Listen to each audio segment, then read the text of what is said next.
Merci Seigneur Dieu de grâce, Père de gloire, Père de lumière. Nous te remercions, nous te glorifions parce que tu bénis tes enfants, tu nous nourris de ta parole, parce que tu es le pain de vie. Tu es l'eau de vie, Seigneur Jésus, tu es ce dont nous avons besoin chaque jour. Tu es notre pain quotidien, Seigneur, et nous te remercions pour cela. Alors, ce matin, j'ai été conduit à aller prendre le verset de Proverbe 15, au verset 4 et 5. Proverbe 15, Mishlei, à partir du verset 4 et 5. La langue guérisseuse est un arbre de vie, mais celle où il y a de la perversité est une brèche dans l'esprit.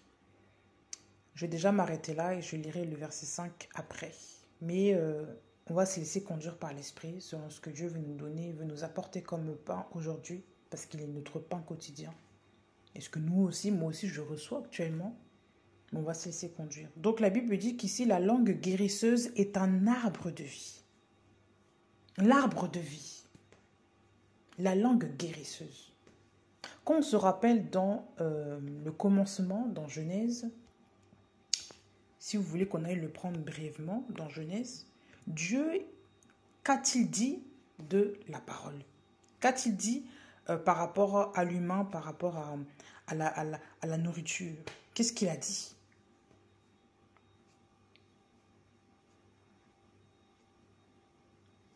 Commandement donné par Yahweh à l'être humain Adam. Yahweh, donc c'est Genèse 2, à partir du verset 15. Yahweh Elohim prit l'être humain et le fit se reposer dans le jardin d'Éden pour qu'il le travaille et le garde. Yahweh donna cet ordre à l'être humain en disant « Tu mangeras de tout arbre du jardin, mais quant à l'arbre de la connaissance de ce qui est bon ou mauvais, tu n'en mangeras pas, car le jour où tu en mangeras, tu mourras, tu mourras. » Ici, le Seigneur a ordonné à l'homme « Tu mangeras de tout arbre du jardin. » C'est un ordre. Tu feras ça, tu feras ça. Tu mangeras, tu mangeras. C'est un ordre. Même si on a mis tu devant, c'est un ordre. D'accord? Donc pour ceux qui étudient même à l'école le français, on vous dit que, je ne sais plus comment s'appelle cette forme-là où on donne un ordre. C'est l'indicatif, il me semble, je crois. Dans la langue française, hein, bref, quand on te dit protège ceci, fais ceci, non, ça c'est un ordre. Mais quand on te dit aussi tu feras, tu feras ceci, tu mangeras ceci, c'est un ordre également. D'accord? C'est un ordre. On n'a pas dit tu peux faire ceci, quand tu auras l'occasion, il faudra. Non, on a dit tu mangeras. C'est un ordre. De tout arbre du jardin. Tous les arbres du jardin étaient censés apporter la paix, le repos, le bonheur, tout ce dont l'homme avait besoin. Seulement une chose. Dieu a dit, mais l'arbre de la connaissance de ce qui est bon ou mauvais, tu n'en mangeras pas. Car le jour où tu en mangeras, tu mourras, tu mourras. La vie était déjà dans l'homme, mais pour préserver sa vie, il fallait qu'il mange de tous les arbres du jardin, de tout arbre du jardin. Donc, dans tout arbre du jardin, il y avait la vie. Dans tout ce que Dieu avait mis pour l'homme, il y avait la vie. Seulement cet arbre-là, il ne fallait pas en consommer du fruit, sinon il allait mourir. Donc déjà, on comprend ici que pour conserver sa vie, il fallait que l'homme mange de tout arbre du jardin pour préserver sa vie. Mais parce qu'il a désobéi, parce qu'il a consommé le fruit de l'arbre de la connaissance du bien et du mal, mais voilà, il est mort. On a dit, mais quant à l'arbre de la connaissance de ce qui est bon, mauvais, tu n'en mangeras pas, car le jour où tu en mangeras, tu mourras. On parle de l'arbre, de manger l'arbre. Ça veut dire qu'ici, on ne dit pas le fruit de l'arbre. On ne dit pas que oui, si tu manges du fruit de l'arbre, non, on parle de l'arbre. Si tu manges de l'arbre, tu mourras. Ça veut dire si tu consommes toute l'énergie qui provient, parce que le fruit n'est que la révélation de l'arbre. Le fruit n'est que l'exposition de l'arbre. Est-ce que vous comprenez? En gros, un arbre, s'il n'a que des feuilles, on peut se tromper, on ne sait pas trop ce qu'il est. Mais à travers le fruit qu'il produit, on va savoir ce qu'il est. un arbre de telle sorte, par exemple un pêcher. On ne sait pas ce qu'il peut produire. Quelqu'un qui ne connaît pas les arbres ne connaît pas forcément les feuilles du pêcher. Mais lorsqu'on verra des pêches, là, on saura que c'est un pêcher. On saura quelle est la nature de cet arbre. Pour toute semence, on le sait. Parce qu'on sait, on les reconnaît à leurs fruits. L'arbre ici ne contient pas uniquement le fruit. Le fruit, la révélation. Le fruit, c'est la manifestation. L'arbre en lui-même contient la sève, il contient l'eau, il contient les écorces, il contient les branches, il contient les feuillages. Ça, c'est l'énergie de l'arbre. Et avant que le fruit sorte, l'écorce, le tronc, tout ça existe. C'est l'énergie où puise le fruit. Le fruit ne peut sortir que si l'arbre est vigoureux, l'arbre est vivant. Et pourquoi Dieu parle de l'arbre? Parce qu'il sait que le fruit n'est qu'une révélation. Le fruit n'est qu'en fait que ce qui attire. Le fruit n'est que l'explication de ce qu'est l'arbre. Ben oui. Si tu veux connaître les origines d'un enfant, par exemple de mon fils par exemple est métissé. Tu veux connaître les origines de mon fils, tu peux le voir comme ça. Ah, tu parles avec lui, machin, machin. Si tu veux vraiment connaître ses origines, va voir ses parents. Tu vas voir que la maman est de telle couleur, le papa est de telle couleur. Et tu vas savoir, tu vas comprendre, en voyant nos origines, tu vas comprendre, ah, donc lui, il est de telle origine, c'est un mélange de cultures. Mais quand tu le vois d'apparence comme ça, tu ne peux pas savoir. Surtout sur les métissés, on ne peut pas savoir. On te disait, ah, c'est un beau bébé, c'est un bel enfant. Mais on ne sait pas trop est-ce qu'il est plus du côté maman, papa. Mais quand tu vois les parents, tu comprends maintenant le mélange. Parce que nous sommes la racine de cet enfant. On vient, comment dire, ce bébé-là vient de nous. Ce n'est que le fruit de nous-mêmes. Vous comprenez? L'arbre n'est que, comment dire, il est mis en arrière-plan. On ne peut découvrir que l'arbre à travers le fruit. Satan a piégé Adam et Ève en leur présentant le fruit, en leur faisant miroiter le fruit. Ben oui, qu'on voit dans Genèse 3.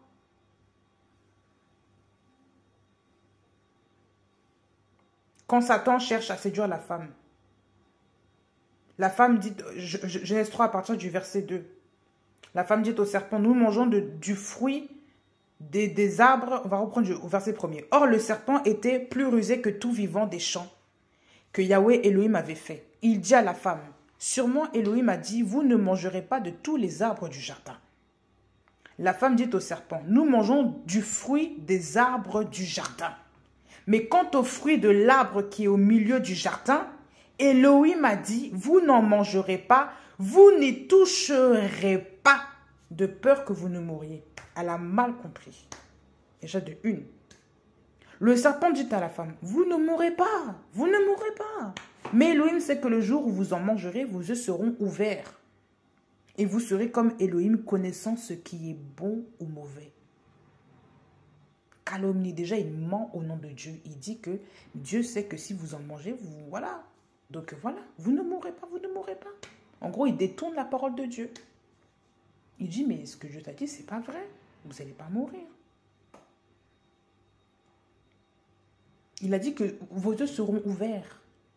Vous serez comme Elohim, connaissant ce qui est bon ou mauvais. Vous allez savoir ce qui est bien ou pas. Vous serez comme Dieu. Mais comme Ève n'a pas compris, parce que Ève n'a pas la parole. Elle n'était pas enracinée dans la parole. L'enracinement, là, elle ne l'avait pas. Voilà pourquoi elle a été décrochée par une parole de Satan. Elle a perdu la foi. Elle n'a pas tenu ferme. La femme vit que l'arbre était bon pour la vue. Était bon pour la nourriture. Qu'il était appétissant pour les yeux et que l'arbre était désirable pour prospérer. Elle avait observé l'arbre. Elle prit de son fruit et en mangea. Et elle en donna aussi à son homme qui était auprès d'elle et il en mangea. Vous voyez comment Satan comment dire, tourne la tête en bourrique des gens. Il lui a montré une mauvaise image, une bonne image de l'arbre qui ne devait pas être consommé.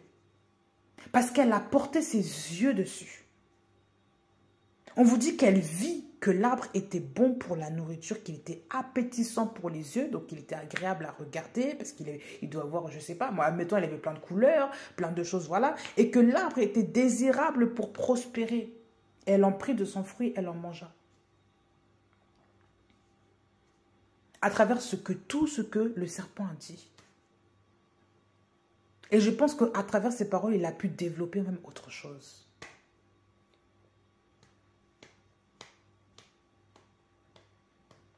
Ah oui, le piège de l'ennemi. Tout ordre que Dieu vous donne, l'ennemi voudra toujours vous en faire sortir en mettant autre chose, en contraignant les choses. Ah oui. Lorsque Dieu te dit, réveille-toi le matin, même le diable va te dire, non, tu peux dormir, c'est rien. Dieu va te dire, tu peux dormir. Alors tu dois faire quelque chose ce matin. Dieu va te dire, fais à manger. Non, toi, tu ne fais pas à manger. Tu préfères acheter seulement des boîtes de je ne sais pas quoi, de conserve, voilà. Dieu te dit qu'il faut que, voilà, tu restes à la maison aujourd'hui. Non, mais tu peux sortir. Non, mais c'est pas grave si tu sors un peu. Qu'est-ce que ça peut faire? Tu jeûnes. Ah, mais non, mais tu peux manger. Tu vois pas que, toujours là, voilà, on veut toujours alléger les choses pour plaire à la chair. Parce que, voilà, et on met toujours un bon plat devant vos yeux quand vous jeûnez.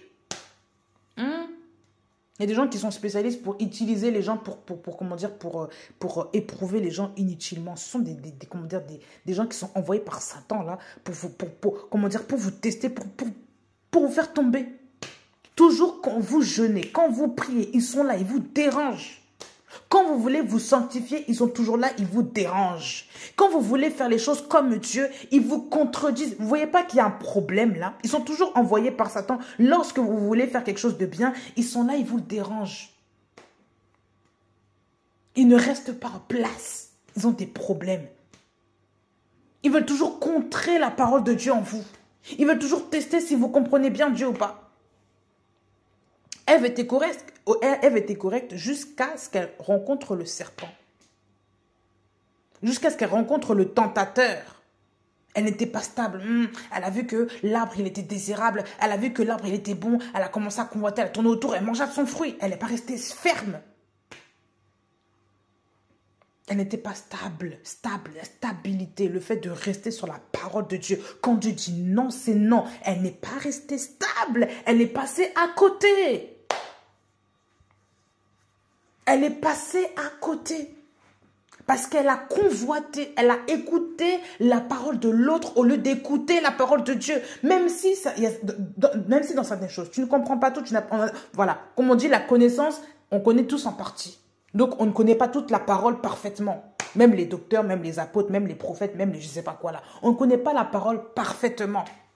Donc, il y a des choses dans la parole, c'est marqué non. Toi, tu sais que c'est non. Mais ne va pas faire oui parce que tu n'as pas compris bien. Parce que ça même t'a dit qu'il faut faire ça. Alors, dans la parole, c'est marqué A plus B, non.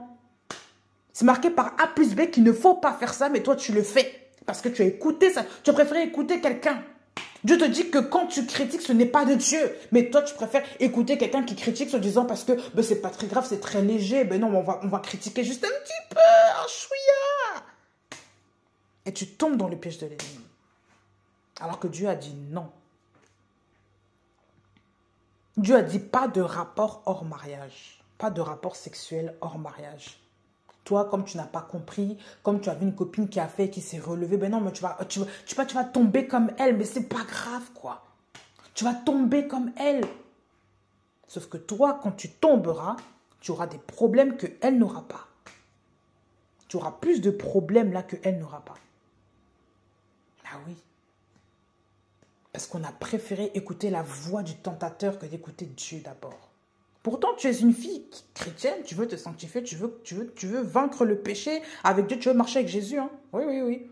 Mais tu préfères plus écouter les autres que d'écouter Dieu. Dieu t'a dit, tu ne fais pas ça. Comme toi, voilà, ben voilà, comme on n'est pas stable. On n'est pas enraciné dans l'arbre de vie, on n'est pas enraciné. On n'est pas enraciné. L'arbre de vie, c'est Dieu lui-même. Nous ne sommes pas enracinés en Christ. Voilà pourquoi dès qu'on entend une petite parole, eh ben on est déraciné aussitôt, tout simplement. Et la mort, voilà, on a consommé le fruit de la mort. Parce qu'on n'écoute pas. Le principal problème des gens, c'est qu'ils n'écoutent pas. S'ils avaient écouté, je pense que beaucoup de gens auraient une meilleure vie. Et c'est vrai. Pour moi-même, moi qui me parle aussi aujourd'hui. Il y a beaucoup de choses que si on avait écouté, on aurait des meilleures vies. On aurait voilà, même on n'aurait pas des complications qu'aujourd'hui on a. Et ça, c'est tout le monde. Personne n'a une vie parfaite. Personne n'a suivi Dieu exactement à la lettre. Personne. Personne ne peut se vanter de cela. Donc que personne ne vous condamne aussi. Je ne vous condamne pas aujourd'hui. Je vous dis juste que si on avait écouté Dieu dans certaines situations, on n'en serait pas là. Pour certains d'entre nous, il y a des choses qu'on pouvait même s'éviter. Bah oui, l'écoute, c'est très important. Quand Dieu a parlé à Adam, le premier sens qu'il a développé par rapport à ça, au commandement, c'est l'écoute. C'est le premier sens que l'homme a développé avec Christ, avec Dieu, c'est l'écoute. L'écoute. Ce n'est pas le toucher, on n'a pas dit touche le fruit, touche voir s'il est bon, s'il est mûr. Et voilà, il faut manger le fruit, voir s'il est bon, s'il n'est pas bon, tu craches. Non, on a dit qu'il faut faire ça. Tu mangeras, tu mangeras. Il a donné un commandement. Et comment on reçoit le commandement? Avec l'écoute.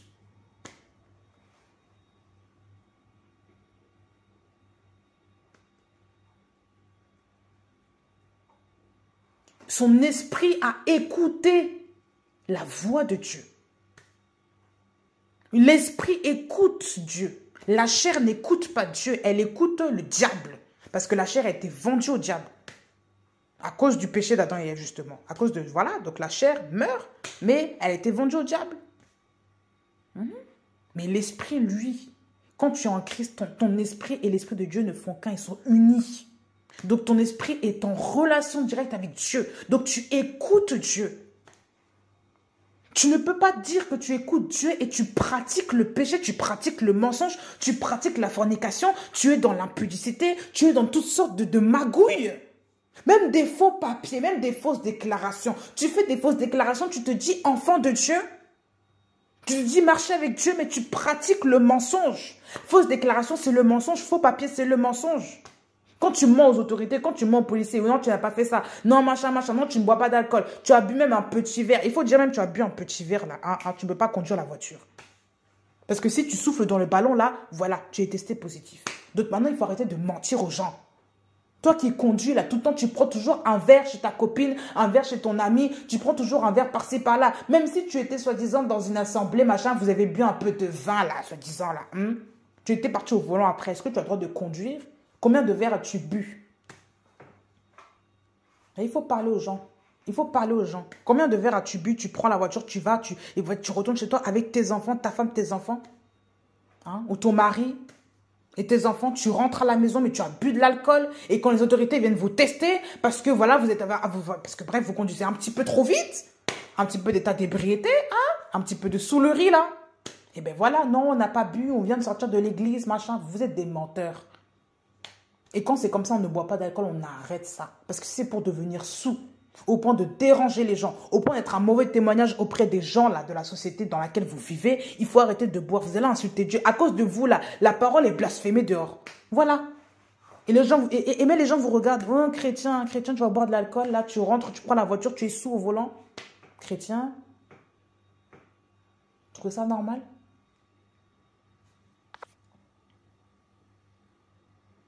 Vous trouvez ça normal? Vous prenez votre voiture. Vous prenez votre voiture. Vous allez, voilà, dans une assemblée. Vous rentrez sous. Ou même fausse déclaration sur la voiture. Fausse déclaration de papier en tout genre. Vous allez à la préfecture, vous mettez des fausses déclarations.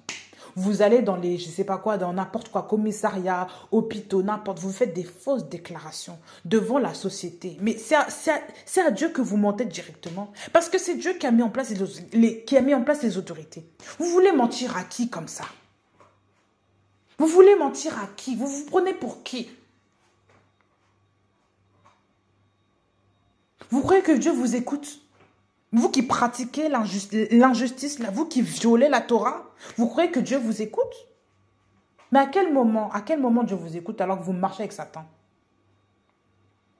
Parce que vous avez consommé l'arbre de la connaissance du bien et du mal, parce que vous êtes encore dans le péché. Voilà pourquoi vous n'êtes pas guéri. Voilà pourquoi vous ne pouvez pas dire que vous êtes chrétien alors que vous mangez encore ce fruit, ce mauvais fruit-là, le fruit du péché. Vous êtes encore sur la condamnation. Vous faites du n'importe quoi. Et après, on dit Dieu m'a dit, Dieu m'a dit. Dieu t'a dit quoi? Dieu, ce qu'il va te dire seulement, c'est repens-toi là. Ah oui. Il ne va pas te donner des prophéties, des visions alors que tu marches dans le péché, alors que tu es mélangé, alors que tu fais du n'importe quoi. Dieu va te dire repens-toi d'abord. Un vrai au fond de Dieu honnête sait qu'il doit se repentir avant de revenir devant Dieu. Même s'il pêche, il est rétrograde, il a fait des salades derrière, là, il a fait des bêtises. Quand il sait que, s'il craint réellement Dieu, si c'est un vrai enfant de Dieu, là, un vrai enfant de Dieu, il va savoir que si je dois venir devant mon Père, là, il faut que je me repente. Je ne peux pas arriver comme ça, avec mes mains impures, ma bouche impure, mon corps souillé, etc. J'arrive nu devant mon Père, c'est une honte. Je dois mettre le revêtement de Christ. Je dois me rhabiller. Le revêtement de Christ. Bah oui, voilà pourquoi quand ils ont péché, ils se sont vus nus, ils ont eu honte. Et Dieu a tué une bête et a mis des peaux sur eux. Parce que les feuilles de figuier, là, n'ont rien fait. Les feuilles de figuier qu'ils ont mis, là, n'ont rien fait. Là.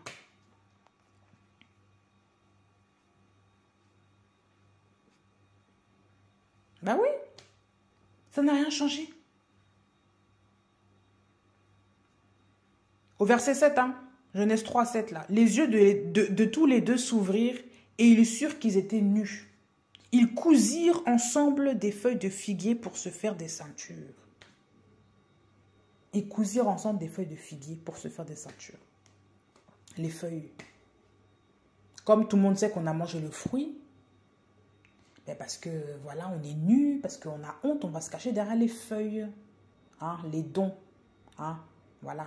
On se cache derrière les feuilles, derrière la grâce, derrière, voilà.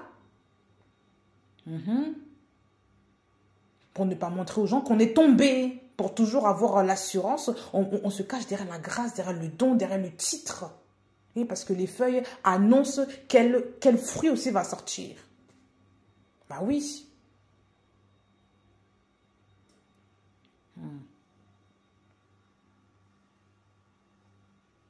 Mais malgré ça, hein, ils continuent de se cacher devant Dieu. Il y a des gens qui ont la grâce là. Vous voyez, vous savez que vous êtes dans le péché, vous continuez d'exercer dans l'assemblée, vous continuez d'exercer parmi les frères. Vous chantez, vous continuez de jouer du piano, jouer de la guitare. Hein? Vous avez la grâce. Mais vous vous cachez quand même devant Dieu. Vous faites l'exercice, vous continuez de vivre comme si de rien n'était. Vous croyez que Dieu ne vous voit pas? Repentez-vous, sortez de là. Vous croyez que Dieu ne vous voit pas? Vous croyez que Dieu ne sait pas que vous avez consommé le fruit? Vous vous cachez derrière les feuilles de figuier là, hein, je sais pas, vos dons là, pour montrer genre que vous êtes toujours les dons, pour montrer que vous êtes toujours chrétien, pour montrer que vous êtes toujours avec Dieu. Vous êtes mélangés. Vous croyez que Dieu ne vous voit pas, même si les hommes ne vous voient pas, vous croyez que Dieu ne vous voit pas? L'odeur du péché, ça se sent. L'odeur du péché là, ça se sent. Arrêtez de blaguer les gens, arrêtez de blaguer Dieu. Vous ne pouvez pas vous cacher devant Dieu, même si vous voulez vous cacher. Dieu sait très bien que vous êtes caché même derrière les arbres, je ne sais quoi. Dieu sait très bien. Il sait très bien. Ils sont cachés derrière les arbres, n'est-ce pas? Ils se cachèrent au milieu des arbres du jardin, il est écrit. Au milieu des arbres du jardin. Au milieu.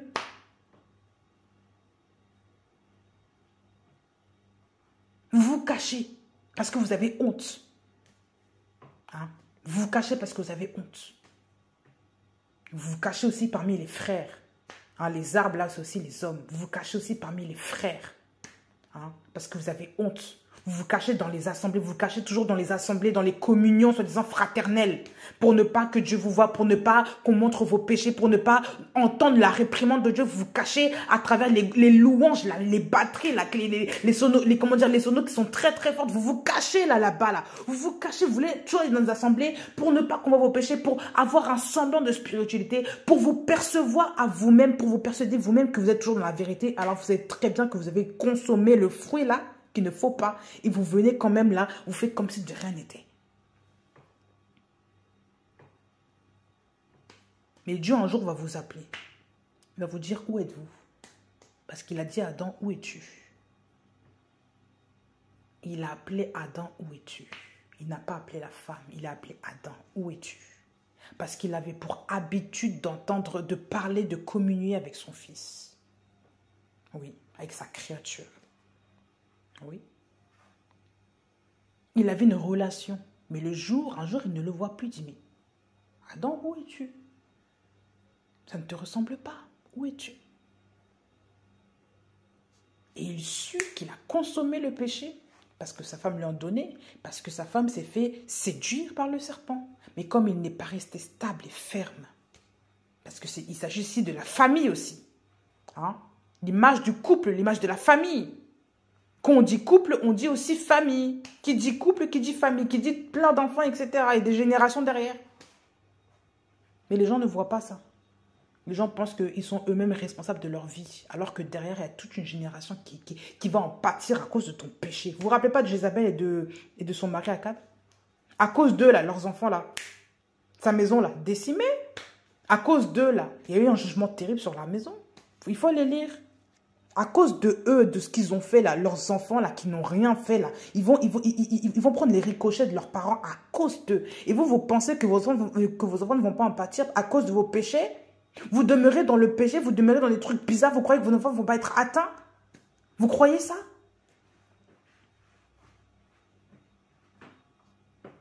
Je connais une personne. Dans ma vie privée, je connais une personne. Dieu m'a montré que la personne avec qui elle est, c'est un sorcier. Ce n'est pas un enfant de Dieu, c'est un sorcier. Il sait très bien, il pratique la sorcellerie. Il le sait, il est conscient.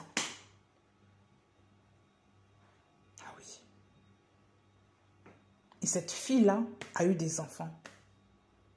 Début de grossesse. Arrivé à l'examen, on ne voit pas le premier enfant. On dit que le premier n'est pas viable. La mort du fœtus. On dit qu'il faut avorter parce qu'en fait, ce n'est pas viable. Sauf que dedans, il y avait un autre enfant. Il y avait 2 enfants. Et au final, voilà, elle a tué l'autre parce que l'autre était viable. Mais en ne sachant pas, en prenant ce produit, en prenant ce médicament-là, la mort des 2 enfants en même temps. Donc l'autre qui était viable aussi est mort. Il y a des gens qui ne savent pas pourquoi. Il y a des gens, tu sais, les cœurs des gens là. Vous croyez vraiment que voilà, je sais pas, qui veulent que vos descendants vivent? Vous ne savez même pas avec qui vous êtes. Est-ce que vous savez, le conjoint là, est-ce que vous savez votre conjoint avec qui parle-t-il? Spirituellement, je parle. Avant toute chose, je parle spirituellement. Parce qu'il y a des gens qui sont employés aussi spirituellement pour toucher votre conjoint, votre conjointe. Ça, vous ne savez pas? Il y a des gens, ils parlent, ils sont dans leur loge satanique, là. Ils sont dans leur loge satanique. Ils parlent frontalement avec des esprits impurs. Ça, vous ne savez pas. Mais comme vous êtes, aujourd'hui, les gens sont aveuglés. Vous allez rentrer dans des mariages ou dans des alliances avec les gens. Et après, vous vous dites, pourquoi est-ce qu'il m'arrive ça? Pourquoi ceci? Pourquoi? Vous croyez que c'est pas dur la perte de 2 enfants? Vous croyez que c'est pas dur la perte de 2... Je sais pas. Vous croyez que ce n'est pas facile? Vous croyez que c'est compliqué? Vous croyez que c'est facile de vivre ça?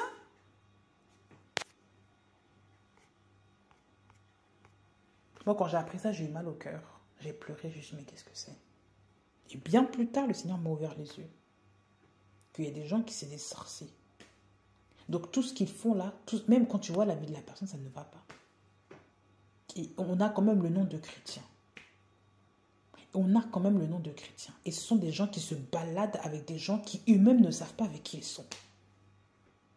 Parce que vous marchez avec des gens qui pactisent avec l'ennemi. Donc, tout ce que vous faites là, ça sera la mort. Même si dans la vie de tous les jours, vous avancez, tout va bien. Vous allez voir que dans votre vie intérieure, ça sera la mort. Parce que vous êtes liés avec des gens qui ne sont pas de Dieu. Qui sont ennemis de la vérité, qui sont ennemis de Dieu, qui ne veulent pas se repentir. Ils sont conscients de ce qu'ils font. Même pour faire tout le chemin là, parfois qu'ils ont fait, même pour venir ici dans ce pays, il y a des gens qui ont fait des sacrifices. Vous savez ça? Est-ce que les gens savent même qu'est-ce qu'ils ont fait? Voilà pourquoi le Seigneur une fois m'a dit, il ne faut pas ouvrir ta porte n'importe comment aux gens. Parce que quand tu fais rentrer les gens, là, tu ne sais pas ce que les gens pensent de toi, même de ton couple ou quoi. Et après, on se retrouve ici, comme on est dans les sentiments, comme on ne fait pas attention, eh ben, dispute bizarre avec le couple, avec le monsieur. Parce que déjà, tu as invité la mort chez toi. Tu n'as pas compris ça. Tu as invité l'enfant, là, qui est utilisé par Satan pour semer les pagailles dans les couples. Tu n'as pas compris ça.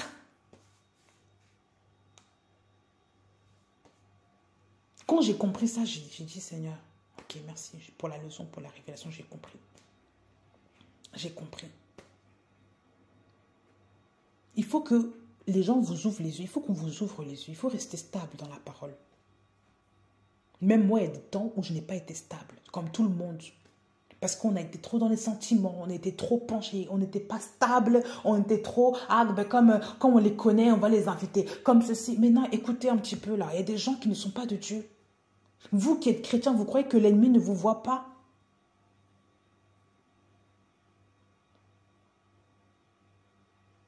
Je ne pense pas qu'Adam aurait mangé de lui-même si le serpent lui aurait dit mange. Il l'a mangé parce que c'était sa femme, parce qu'il la connaissait, elle lui était familière. Donc il a dit, puisque c'est ma femme, voilà, elle a parlé avec le serpent, bon voilà, c'est ma femme, je la connais, je vais manger parce que c'est elle qui me donne. C'est comme si aujourd'hui mon mari me donne à manger, mais je vais manger. Parce que je le connais, parce que je sais qu'il m'aime, parce que c'est mon mari. Donc, comme je le connais, comme je connais ses intentions naturelles, je vais manger. Mais s'il a été séduit, on ne sait pas. Donc, si, admettons, le diable l'utilise pour m'empoisonner, mais voilà. Les gens qui n'ont pas la vision, les gens qui ne sont pas éclairés, là, qui ne veillent pas sur leur famille, leur couple, voilà ce qui se passe. Voilà ce qui se passe. Parce qu'on n'est pas demeuré ferme. Et ça, déjà, c'est le premier combat de tout temps, là, la fermeté, la fermeté. Qu'est-ce qui a fait qu'aujourd'hui, le péché est rentré dans le monde? C'est à cause du manque de fermeté. Ils ne sont pas restés fermes sur la parole qu'ils ont entendue de Dieu. Ils ont préféré écouter l'autre. La fermeté, rester enracinés. L'enracinement dans la parole, dans le commandement de Yahweh, c'est important. Voilà pourquoi Dieu dit, Shema, Shema, Israël, écoute, écoute Israël. Il faut écouter. Quand on n'écoute pas Dieu, on passe toujours à côté. On manque toujours le but. Et le péché signifie manquer le but. Vous êtes à côté de la plaque.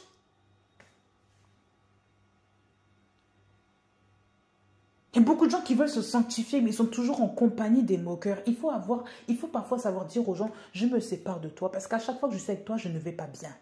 Il y a des gens même qui sont toujours là pour vous rabaisser, ils vous donnent des migraines en permanence. Mais comme apparemment c'est une amie d'enfance, comme c'est une grande sœur, comme c'est une yaya, comme c'est une ceci, comme c'est quelqu'un qui vous a fait du bien un jour, mais non, on reste accroché. Alors que Dieu va permettre un jour que vous vous sépariez de force, il va permettre même des disputes terribles, hein, pour que vous appreniez à vous prendre vos distances. Même si vous n'avez rien fait, l'autre va vous rejeter. Parce que Dieu vous impose de rester seul, de vous éloigner. Ismaël a dû se séparer de force avec Isaac. Il n'y a pas eu de négociation à faire. Vous ne comprenez pas quoi dedans là? Il y a des gens qu'il faut savoir s'en séparer. Il faut savoir dire au revoir. Il faut savoir mettre des garde-fous, se séparer pour demeurer dans la sanctification. Si vous voulez demeurer en Christ et que Dieu demeure en vous, apprenez à vous séparer des mauvaises personnes. Déjà, apprenez à ne pas écouter la voix du serpent, mais apprenez aussi à avoir le discernement par qui le diable opère pour vous toucher. Et c'est pour ça qu'il faut toujours rester avec Dieu pour voir ce qui se passe dans le spirituel. Parce que si vous ne comprenez pas ce qui se passe dans le spirituel, vous n'allez pas comprendre le naturel non plus. Donc même si c'est une personne qui est très gentille, qui vient vous voir, mais cette personne-là, attendez, excusez-moi. Comme il y a une personne qui récemment voulait venir chez moi, voulait venir nous voir avec mon mari, mon conjoint, parce qu'elle n'a pas connu mon mari. Et du coup, n'a pas vu l'enfant non plus. Moi, depuis, j'ai appelé cette personne-là, pas de retour, rien. Cette personne-là passe par quelqu'un de ma famille pour venir chez moi me voir. Elle n'a même pas appelé, rien du tout. Le Seigneur m'a dit, ce n'est pas correct. Si elle veut venir te voir, elle t'appelle directement. Que les gens t'appellent. Mais oui, il faut être correct. Quelqu'un qui, pourtant, elle a ton numéro de téléphone. C'est pas quelqu'un avec qui vous étiez étranger. Moi, j'ai le numéro de la personne. Je dis, mais attends, moi, j'ai pas reçu d'appel, rien du tout. Mais quelle est la vie de cette personne-là là-bas? On demande que des informations sur vous et on vient, genre on attend juste le go de la personne là-bas, là, pour venir chez vous, pour venir tous s'asseoir chez vous. Et chez vous, on vient seulement, on ne demande même pas comment vous allez, mais on vient tous chez vous pour voir votre vie, votre famille. Et le Seigneur m'a dit que ça, c'est l'attitude du serpent. J'ai voulu négocier devant Dieu, j'ai dit, Seigneur, attends, la personne, je la connais. La personne, je la connais, je sais qui c'est, on a grandi ensemble, on a mangé ensemble, on a dormi avec cette personne-là depuis qu'on est petit. Le Seigneur m'a dit non. Il faut décommander. Et même, il y a des gens qui sont là. Tu ne sais pas c'est quoi leur cœur. Cette personne-là, depuis que tu es marié, ne t'a pas appelé. Depuis que tu es ton fils, ne t'a pas appelé. Rien du tout. Par contre, on demande toujours des nouvelles de toi là-bas. C'est comme si c'est du colportage, c'est comme si c'est de l'espionnage. Quelqu'un de sincère va te parler à toi directement. Vous savez pourquoi, est-ce que vous savez pourquoi Satan est passé par Ève? Ève n'a pas la semence, c'est Adam qui a la semence. Ça veut dire que c'est Adam qui donne le fruit. Oui. Adam donne le fruit parce que c'est l'homme qui a la semence. Naturellement, l'homme a la semence. La femme n'est qu'une matrice, c'est elle qui reçoit et qui conçoit. Mais l'homme a la semence. Voilà pourquoi elle en donna à côté de son mari, c'est ce qu'il voulait. S'il passait par Adam, il sait très bien que Adam allait dire non. Voilà pourquoi il est passé par Ève. Parce que ce n'est pas elle qui a la semence, c'est Adam. Et comme il sait que Adam, tôt ou tard, il va se reproduire avec Ève, donc ça va fusionner et voilà. C'est pour ça qu'on appelle rusé. Et c'est pour ça qu'on vous a dit aussi au premier verset que « Or, le serpent était plus rusé que tout vivant des champs que Yahweh avait fait. » C'est un animal rusé. Le diable a pris l'apparence du serpent. Il a possédé le serpent parce qu'il sait que le serpent que Dieu a fait est rusé. La ruse. Donc, il y a des gens qui sont manipulateurs au-dedans de vous. Regardez même les politiciens. Ceux qui détournent le monde, ceux qui font des trucs là. Et c'est des gens qui sont très intelligents, qui ont fait des hautes études. Ce n'est pas des gens qui sont petits d'esprit.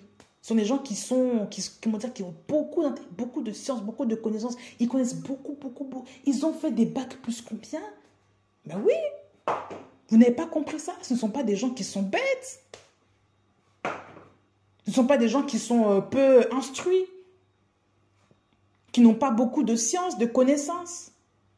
Ce sont des gens qui ont beaucoup lu la lecture. Ils se sont abreuvés de beaucoup de choses de la terre. Donc, avec ça, avec ces connaissances, ils savent manipuler le monde. Bah oui. Et le diable va employer des gens à côté de vous, pas seulement intelligents, mais aussi qui sont très rusés dans ce qu'ils font, dans leur magouille là. Il va leur donner une ruse, une intelligence obscurcie pour vous séduire. La ruse. Et ça, il y en a des cas. Ah oui. Des manipulateurs.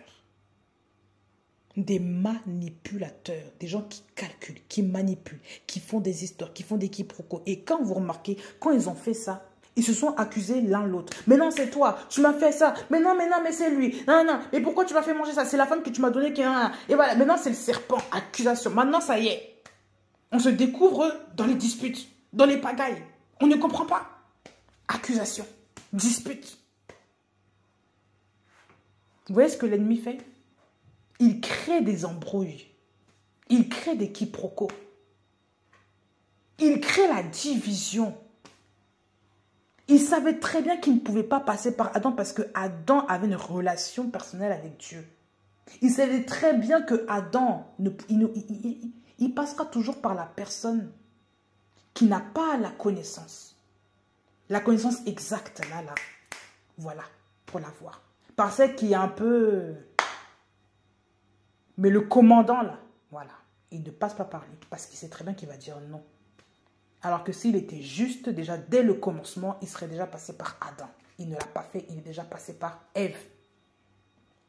Voilà pourquoi on vous dit que Satan, il pêche dès le commencement, il pêche. C'est ce qu'on vous dit de 1 Jean 3. On va le prendre brièvement pour comprendre. Ben oui.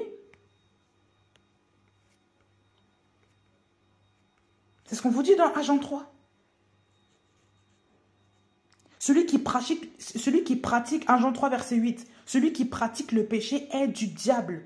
Parce que dès le commencement, le diable pêche. Vous voyez, dès le commencement, le diable pêche. Voilà, il tente les gens. Il passe par la femme alors que naturellement, tu passes par l'autorité de la femme. Tu ne passes pas par quelqu'un d'autre, par son subalterne. Ben non. C'est comme si toi, tu vas voir quelque chose dans ma maison, tu passes par mon fils pour l'avoir. Mais non, tu passes par les parents, par le père de la famille. Qu'est-ce que ça veut dire ça? Ben oui. La stabilité. Mais comme ils ne se sont pas imposés, ben voilà. On se laisse aller par les sentiments. Ah bah c'est ma femme, mais quand même c'est ma femme, ben je prends quand même. Parce que c'est ma femme, donc je prends. Les sentiments. Voilà pourquoi Christ a dit que Dieu a dit que l'épée la sépare la lame et l'esprit là dans Hébreux 4, 12. Allez lire le verset. Hébreux 4, verset 12. La parole d'Élohim est vivante et efficace, plus pénétrante qu'aucune épée à deux tranchants, perçant jusqu'à la division de l'âme et de l'esprit et des jointures et des moelles. Elle sépare l'âme et l'esprit. Ça veut dire que il n'y a pas, elle sépare les sentiments d'avec la vision de l'esprit. Il n'y a pas de sentiment à avoir de chagrin. Mais Adam a été mélangé par ça. Parce qu'il n'a pas exercé la parole. À ce moment-là, il n'a pas dit non. Dieu a dit, pour faire la différence entre l'âme et l'esprit, pour faire la séparation, la division entre l'âme et l'esprit, mais il s'est laissé avoir. Là où il y a Dieu, il y a la parole. Mais quand tu ne remets pas la parole en cours là, voilà, tu te laisses aller par les sentiments. Il s'est laissé aller par les sentiments parce que c'est sa femme. Si c'était le serpent, il n'allait pas prendre. Le serpent savait très bien, il n'allait pas prendre. Il s'est laissé avoir parce que c'est sa femme, les sentiments. Et comme il aime cette femme, ah bah c'est la chair de... Voilà, la femme, c'est celle qui est près de toi. Les gens qui sont près de vous, là. Je ne dis pas aujourd'hui que vos maris, vos femmes sont des... Voilà. Après, Dieu seul sait. Hein. Moi, je ne connais pas vos couples. Je ne dis pas non plus qu'il faut les combattre. Je ne dis pas non plus qu'il faut... Non. Il faut avoir la révélation spirituellement de qui est autour de vous. Parce que eux-mêmes, peut-être une brèche, la personne qui est près de toi, peut-être une brèche pour toi aussi, que l'ennemi va utiliser la personne pour t'avoir toi. Alors que Dieu, c'est à Dieu que toi, Dieu te parle. Toi, Dieu te parle. Mais l'autre là, Dieu ne lui a pas parlé clairement. Bah oui, parce qu'il a parlé à Adam. Voilà pourquoi quand il est revenu, il a parlé à Adam. Mais Adam, où es-tu?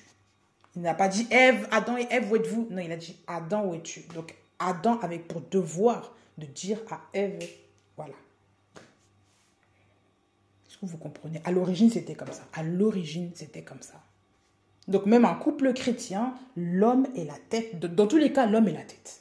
Que l'homme soit chrétien ou pas, l'homme est la tête, le chef de la famille. Mais l'homme qui n'est pas chrétien n'a pas la révélation de l'esprit. Toi qui es la femme, là, tu peux aussi donner à dire à l'homme et des choses, des décisions que tu dois prendre. Et prier aussi pour que le Seigneur, bien sûr, pas toi non plus la femme qui fait les choses à sa place, à la place de l'homme, mais prier pour que le Seigneur lui parle et lui dise, mon mari, il y a des choses que, voilà. Et même que le Seigneur, comment dire, aiguise son esprit aussi. Parce qu'il y a des hommes aussi, même s'ils sont païens, ils ont un jugement que les femmes n'ont pas. Et ça, il faut le dire. Les hommes ont un jugement que les femmes n'ont pas.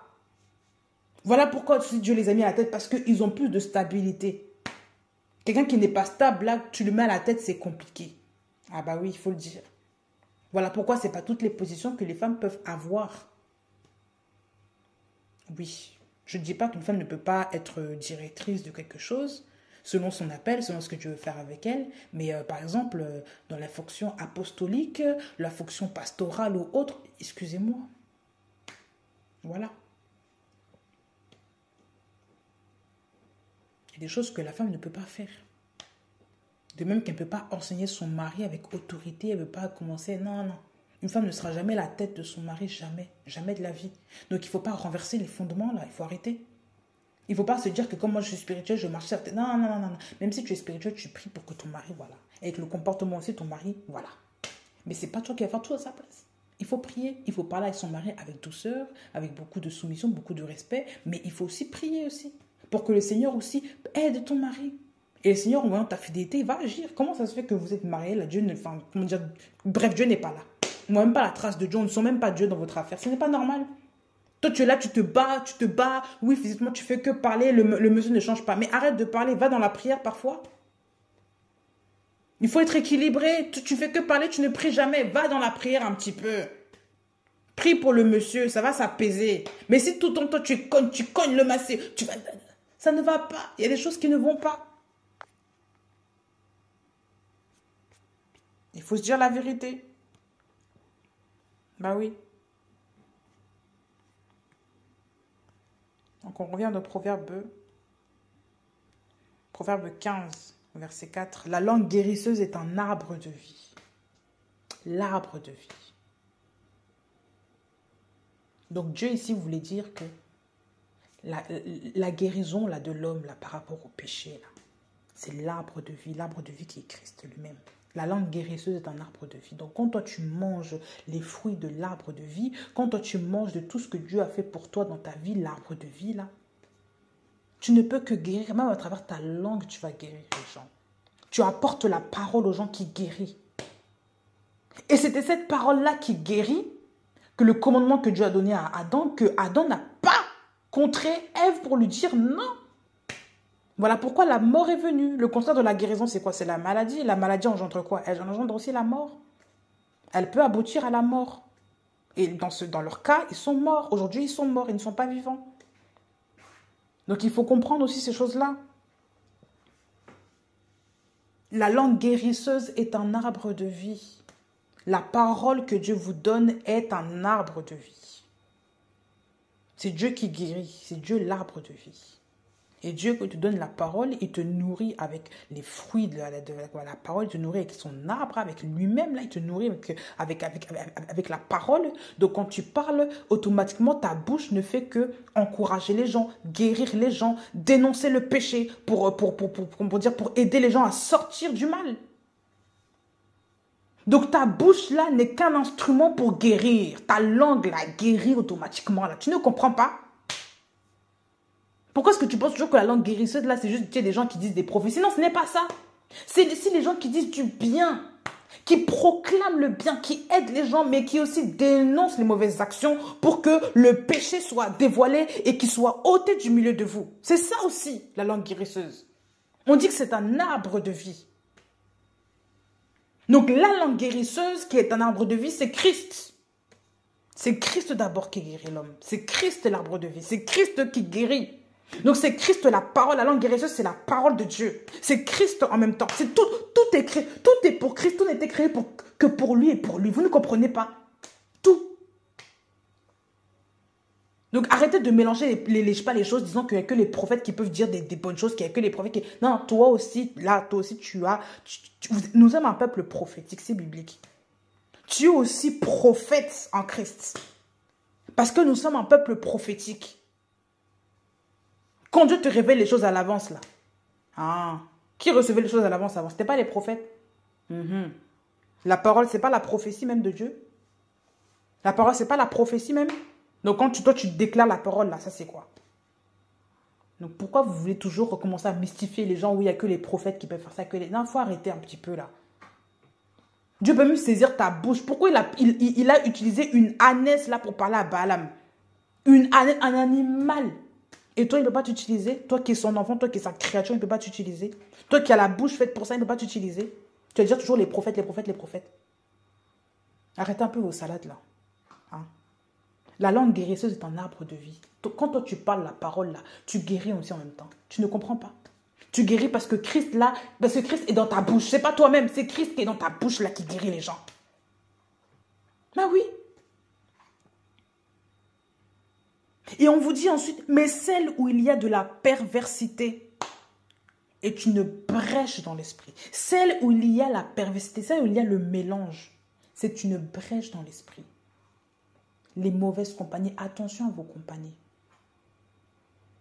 Quand vous traînez avec les moqueurs, vous deviendrez moqueur. Quand vous passez du temps avec les gens de mauvaise vie, vous aurez aussi une mauvaise vie. Ce n'est pas étonnant qu'on voit que des femmes qui ont trompé leur mari qui sont ensemble. Ce n'est pas étonnant qu'on voit que des femmes qui parlent mal à leur mari qui sont ensemble. Elles sont bien installées ensemble dans leur salon en train de prendre leur café, leur thé, en train de parler des gens. Parce qu'il n'y a aucun problème. Il n'y a aucun problème. Il faut le dire, elles n'ont pas de problème. Ben oui. Parce qu'elles sont bien installées, elles sont bien au chaud dans leur canapé, ça parle de leur mari, ça se critique mutuellement, ben tout va bien, machin. Et après, oh ben non, mais Dieu est vivant, Jésus-Christ est Seigneur.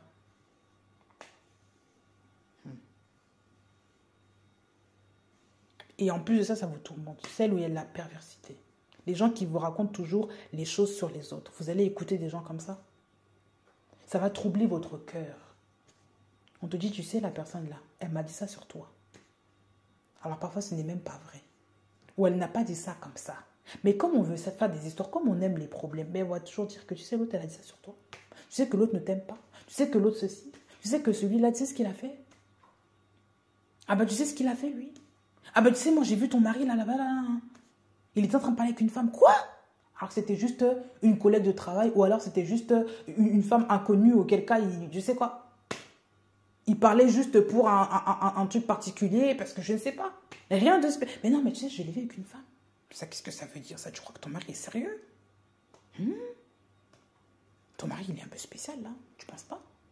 Eh bien, le frère là, hein, je comprends pas. Moi, la sœur là, je trouve qu'elle sourit un peu trop là. Hein?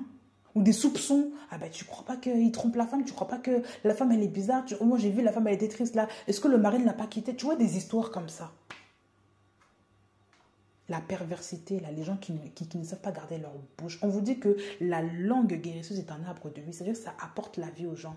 Donc, quand tu ne peux pas apporter la vie aux gens, là, il faut se séparer des comment dire, les gens qui vous disent toujours des salades sur les autres. Il faut vous en séparer aussi. Il faut accepter de vous éloigner des gens comme ça. Il faut accepter, il faut arrêter de vouloir se mélanger avec les gens sous prétexte que ce sont des amis, des connaissances, de je ne sais quoi. Il faut arrêter. Il faut arrêter. Éphésiens 5, à partir du verset 4. Éphésiens 5, 4. Ni obscénité, ni propos insensés, ni plaisanteries, choses qui ne sont pas convenables, mais plutôt l'action de grâce. On vous dit mais que la relation sexuelle illicite, l'impureté sous toutes ses formes, la cupidité ne soit pas même nommée parmi vous comme il convient à des saints, ni obscénité, ni propos insensés, ni plaisanterie, etc. Versets 3 et 4. Et au verset 7, on vous dit tout ça. Versets 6 et 7, que personne ne vous séduise par de vains discours, ne vous séduisent. Donc, ne vous attrape dans des filets, ne vous miel, ne vous entourloupe dans de vains discours. Car à cause de ces choses, la colère d'Élohim vient sur les fils de l'obstination, de la rébellion. Les gens qui s'obstinent, ce sont des rebelles qui restent dans leur retranchement. Ne soyez donc pas leurs associés. Verset 9, car le fruit de l'esprit est en toute bonté, justice et vérité. Le fruit de l'esprit. On parle de la bonté, on parle de la justice, on parle de la vérité. Donc les gens qui ne marchent pas dans la parole, les gens qui ne sont pas bons, qui disent que du mal sur les autres, les gens qui ne disent pas la vérité, qui ont la langue fourchue là, ils ont quel fruit de l'esprit? Vous voulez vous associer avec des gens comme ça, la Bible nous dit ne soyez pas leurs associés. Leurs associés. C'est quand même fort comme mot, associé. Association. Qu'est-ce que ça veut dire association? On va aller voir. Parce qu'il y a des gens qui aiment bien s'associer avec n'importe qui, parce que c'est la famille, parce que c'est les amis, parce qu'on les connaît, ça fait longtemps, parce que voilà ceci, cela, parce que non, on va lire, on va lire. Qu'est-ce que cela signifie? Associer en grec. Ta, sukta, ta, psephizo. Je vous laisserai aller voir associer en grec pour ceux qui veulent vraiment comprendre les écrits. Associer signifie déposer un bulletin dans l'urne, donc par vote, pour désigner quelqu'un à une place, vote pour quelqu'un. Vote contre avec les autres, c'est-à-dire condamner avec les autres. Donc soit tu te mets avec quelqu'un, tu votes pour la personne, c'est-à-dire tu es d'accord avec la personne, soit tu es contre la personne. Donc en gros, vous vous mettez ensemble pour contrer quelqu'un ou vous vous mettez ensemble pour acquiescer. Et quand tu es associé à des gens comme ça veut dire que tu déposes un bulletin de vote, tu dis oui à cette personne-là. Donc oui à sa vie, oui à ce qu'elle dit, oui à ce qu'elle fait, et tout ce qu'il en soit.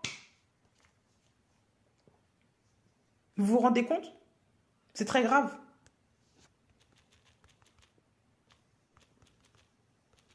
C'est très très grave. Il y a beaucoup de gens qui ne réalisent pas ça. Qui ne réalisent pas que Dieu condamne ça. Parce que la colère est sur ces gens-là, les fils de l'obstination, des fils de la rébellion, les gens qui s'obstinent là dans le péché là. Dieu n'est pas pour ça. Association maintenant en latin. Union de personnes dans un intérêt commun. Union de personnes dans un intérêt commun. On vous parle de faction, corporation, association, conciliation, collège, collégium, collège, sociatio, donc social, association, tout ça, collège, societas, société, action de former une association. On vous parle d'un collège, c'est un groupement. Et les gens là, les rebelles sont toujours ensemble. On n'a jamais vu un rebelle qui est tout seul. Les rebelles aiment bien toujours attirer les gens avec eux, monter les gens contre, voilà. Ils aiment toujours être ensemble, leur collège, leur association, leur, voilà. On parle en grec, on parle de bulletin, bulletin. Quand on vote là, c'est parce qu'il y a plusieurs gens qui votent pour c'est pas une personne qui vote pour une autre personne, c'est plusieurs gens qui votent pour une personne. Là, vous votez pour qui? Vous votez pour Satan. Vous êtes ensemble. Vous ne comprenez pas ça? Et les gens qui s'associent avec le mal, ils s'associent avec le mal. Ça ne les dérange pas de s'associer avec les gens, comment dire, le mal. Ça ne les dérange pas. Non. Parce que vous n'êtes plus dans la parole. Parce que vous avez mis de côté la parole. Voilà pourquoi vous finirez aussi par être comme eux. La colère de Dieu va arriver sur vous parce que vous vous obstinez. Au lieu de lire la parole, de méditer la parole, d'avoir des bouches là qui guérissent là, grâce à Christ là. Non, vous êtes là, vous condamnez les gens, vous préférez les faire des histoires calomniées, écouter, rapporter, entendre, comment dire, méditer sur la vie des gens. Vous trouvez ça normal? Et après on va se dire chrétien, après on va à l'assemblée ensemble et tout va bien. Mais vous êtes dans l'erreur, vous êtes égaré déjà, vous ne comprenez pas. Vous êtes dans l'égarement. Vous êtes dans l'égarement. Depuis petite, depuis que je me suis convertie, le Seigneur me parle toujours de ça. J'avais un problème avec ça. Parce que dans ma famille, là on se disait aussi chrétien, c'est la même chose. Et à chaque fois que je voulais me sanctifier, il y avait toujours les gens là qui viennent toujours te parler des autres. Et tu rentres dans les critiques parce qu'il y a les sentiments, parce que ton oreille est habituée à entendre les histoires des autres. Donc toi aussi, tu vas habituer aussi ton oreille à entendre des salades sur les gens. Et comme les gens aiment ça, les gens aiment les histoires croustillantes là, comme ils disent là, ils ne peuvent pas s'empêcher de parler en mal des autres, de dire du mal des autres, d'épier les gens dans leur vie. Ils sont chez eux, hein, mais ils épient ta vie de loin. Ils envoient toujours quelqu'un pour voir ceci, pour voir cela. Ils ont des problèmes. C'est la sorcellerie, c'est du contrôle. Et ce sont ces gens-là qui vont vous trahir derrière, qui vont parler contre vous, qui vont vous assassiner dans le dos. Dire du mal de vous à toute personne. Ils vont raconter des histoires même sur votre couple. Parce qu'ils ne vous aiment pas. Parce que ce sont des fils de Bélial. Ils sont dans la corruption, dans le mensonge. Vous voulez vous associer avec des gens comme ça.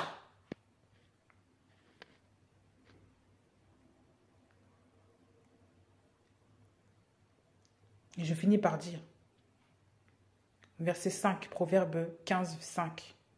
Le fou méprise la correction de son père, mais celui qui prend garde à la réprimande agit avec prudence. Si tu te répands, parce qu'on te parle et tu te répands, voilà, tu vas t'éloigner de ces gens-là non seulement. Mais on vous dit que celui qui prend garde à la réprimande agit avec prudence. Quand on te reprend, là aujourd'hui, là, on te reprend, là. On te reprend. Tu as eu ta réprimande, tu as entendu le conseil de Dieu, tu as entendu ce que Dieu te dit. Et maintenant, il faut agir avec prudence. Et à l'avenir, tu agiras avec prudence. Parce que si tu veux garder ta relation avec le Père, si tu veux garder ta relation avec Dieu, il faut t'éloigner des mauvaises paroles. Il faut t'éloigner des mauvaises compagnies qui engendreront le péché dans ta vie. Il faut t'éloigner des gens comme ça. Ben oui. Et il n'y a qu'avec Christ qu'on est prudent. Dieu a dit quoi? Il faut être prudent comme des serpents. On n'a pas dit qu'il faut être comme des serpents, on a dit qu'il faut être prudent, avoir la prudence comme des serpents, mais pur comme des colombes. La prudence du serpent. Ça veut dire qu'à l'avenir, tu ne te feras pas avoir parmi des gens qui vont s'associer pour parler des autres en mal. Tu ne te feras pas avoir là-dedans. Et quand vous remarquez, les gens qui critiquent sont toujours plusieurs. Ils aiment bien être toujours accompagnés. Ils ne sont jamais seuls. Ils ont peur de la solitude. Ils n'aiment pas être seuls parce qu'ils aiment être en groupe pour être plus forts. Mais si tu les mets seuls, ils sont à eux seuls, ils sont dépourvus de force. Comme Jézabel. Elle n'est bien qu'avec ses prophètes de Baal. Elle n'est bien qu'avec voilà, son je sais pas quoi. Mais toute seule, elle n'a pas de puissance. Voilà pourquoi elle est toujours obligée d'agir avec les gens pour faire asseoir Naboth à la table et pour le calomnier, pour dire du n'importe quoi contre lui et le tuer. Vous n'avez pas compris? La mort, leur but c'est de tuer, d'enterrer les gens qu'ils n'aiment pas. Parce que leur pas court vers le Sheol, leur pas court vers la mort. Ils ont dressé des embûches comme ça devant les gens sans cause. Ils versent le sang, ils projettent de verser le sang. Ils projettent sur leur couche le malheur tout le temps sur vous là. Et vous vous associez avec des gens comme ça alors qu'en vrai, ils ne veulent pas de votre bien. Vous marchez avec des sorciers. Et si vous êtes marié avec des gens comme ça, priez pour eux. Là, vous ne pouvez pas divorcer, priez pour eux. Mais si vous êtes en compagnie des gens de tous les jours, là, des familles, frères et sœurs, amis, cousins, cousines, je ne sais quoi, vous savez qu'ils sont dans le mal, vous vous séparez des gens comme ça. Qu'est-ce que ça veut dire ça? Vous allez compromettre votre éternité à cause des gens comme ça? Dieu n'aime pas le mélange, Dieu n'est pas un Dieu tiède. Il aime quand ça bout. On appelle le feu dévorant. On n'a pas dit le feu tiède, ou je sais pas. On a dit le feu dévorant, il dévore. Le feu dévorant. Là. Vous voyez les incendies, là. Le feu dévorant, là. Le feu, quand il s'énerve, là, c'est ça. Il embrasse tout.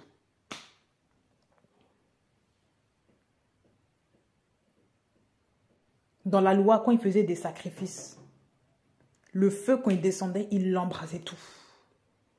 Il n'embrasse pas qu'une partie, il laisse des parties qui ne sont pas cuites, là. Il embrasse tout. Dieu n'est pas dans l'à peu près. Dieu est dans la perfection.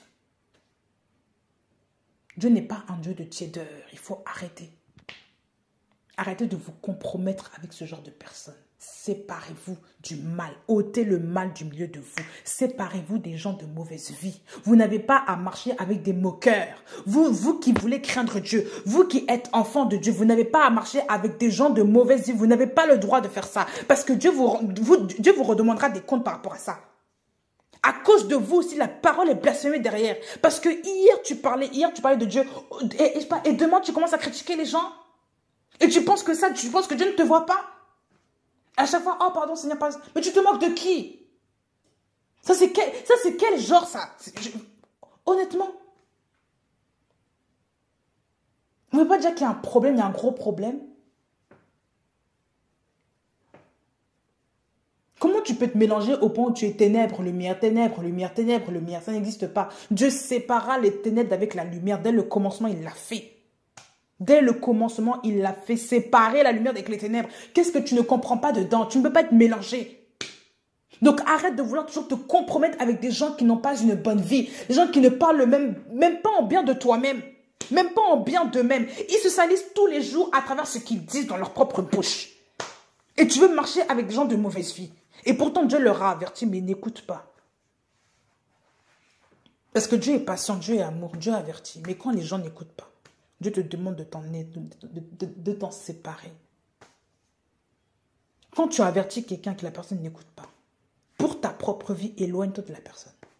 Parce que si déjà elle-même aime le suicide au point qu'elle marche, je sais pas, elle aime bien marcher n'importe comment sur des rails de train alors qu'on te dit que c'est dangereux, c'est dangereux. Si toi tu es sur les rails de train, tu vas rester sur les rails de train parce qu'elle est avec toi. Tu vas sauter, non? Tu vas partir pour garder ta vie. Lui, tu le laisses, tu la laisses. Même si tu veux le tirer, qu'il ne veut pas, tu le laisses. Si un train passe, là, tant pis pour lui. Ben oui. Mais toi, tu sauves ta vie. Tu ne restes pas là comme un mouton, comme un imbécile. Il faut le dire. Ben non, mais il y a des gens qui ne réfléchissent pas. Tu ne restes pas là comme quelqu'un de stupide, quelqu'un qui ne réfléchit pas, comme un insensé. Tu pars, tu prends tes pieds à ton cou, tu t'en vas. Tu ne restes pas. C'est quelle intelligence qu'on vous a donnée là? Comment pouvez-vous réfléchir de manière, je ne sais pas, de manière obsolète comme ça? Dieu vous a donné un raisonnement, Dieu vous a donné un cerveau pour réfléchir. De la même manière que votre cerveau naturel réfléchit, spirituellement encore plus il réfléchit. Mais c'est pour ça quand on est endormi spirituellement, on ne peut pas voir ces choses-là. Hein? On ne voit rien, voilà, c'est flou. C'est comme si vous roulez la nuit avec une voiture qui n'a pas de phare. Vous allez mourir. Et répare ta voiture là, mets les phares là pour continuer à rouler. Tu ne roules pas comme ça, tu vas mourir. Tu ne comprends pas déjà. La vie ne t'explique pas les choses. Pourquoi voulez-vous vous obstiner avec les gens qui sont rebelles? Vous croyez que la rébellion, c'est seulement des gens qui font des trucs graves, des gens comme les Che Guevara, les trucs... Non, non, non, non, la rébellion, c'est déjà ça. Les gens qui s'obstinent à la parole, les gens qui ne veulent pas entendre la parole. Ils savent la parole, mais ils ne veulent pas se tourner vers la parole. On leur avertit, ils ne comprennent pas. Vous voulez marcher avec des gens comme ça, vous vous éloignez des gens comme ça. Il faut être clair et certain, il faut s'en éloigner. Parce que si vous ne vous éloignez pas, comme vous êtes lié à eux, comme vous êtes associé à eux, vous irez tous en enfer, c'est tout. Il n'y a pas à vouloir discuter. Vous ne comprenez pas, vous serez tous liés en gerbe là, le feu.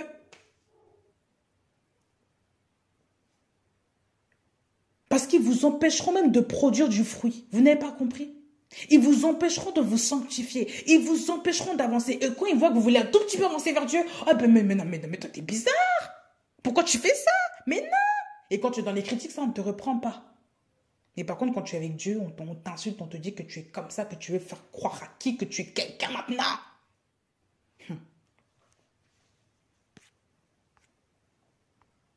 Que Dieu vous garde, que Dieu vous sanctifie. Et que Dieu vous rappelle à l'ordre au nom de Jésus.